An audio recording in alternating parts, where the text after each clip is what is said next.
Hello नमस्कार सगळ्यांना, कसे आहेत तुम्ही? तर इथं मी लंच बनवते.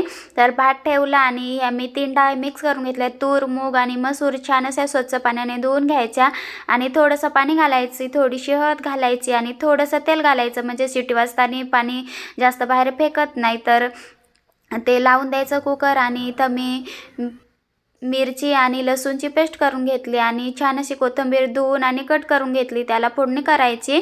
तर काय बनवते हे तुमच्या लक्षात आलंच असेल. तर इथं छान अशी फोडणी करून घेतली की त्याच्यात पेस्ट करून घालून घ्यायची मिरचीची आणि त्याच्यात मी थोडंसं मीठ घातलं आणि मसाले घालायचे आणि इथं मी बेसन ते सगळं मिक्स करून ठेवलेलं तर ते पण घालायचं त्याच्यात. तर मिक्स करायचं आणि थोडा वेळ 2-3 मिनटं झाकण ठेवायचं. झाकून थोडा वेळ अजून परतवून घ्यायचं, झाकण ठेवायचं, असं 2-3 मिनटं करायचं. छान अशी आपली इथं कोथिंबीर शिजते.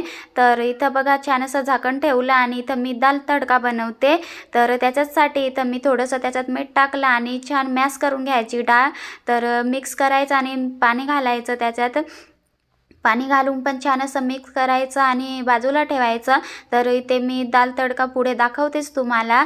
तर इथं मी पहिले आपली कोथिंबीर वडी तयार आहे.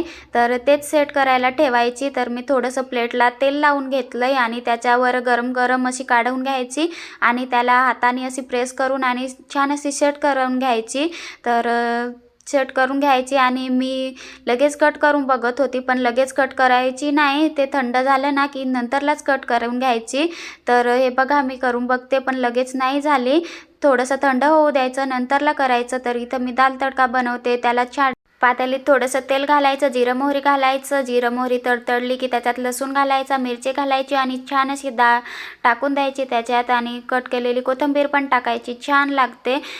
घट्टसर अशी डाळ बनवायची. तर डाळ आपली रेडी आहे आणि इथं मी कोथिंबीर वडी कट करून घेते. तर कोथिंबीर वडी जसे पाहिजे तसे तुम्ही कट करू शकता. तर इथं मी स्क्वेअर कटमध्ये कट केली. तर इथं बघा छान कट झाली आता. तर इथं मी तवा पण ठेवला आहे तापायला.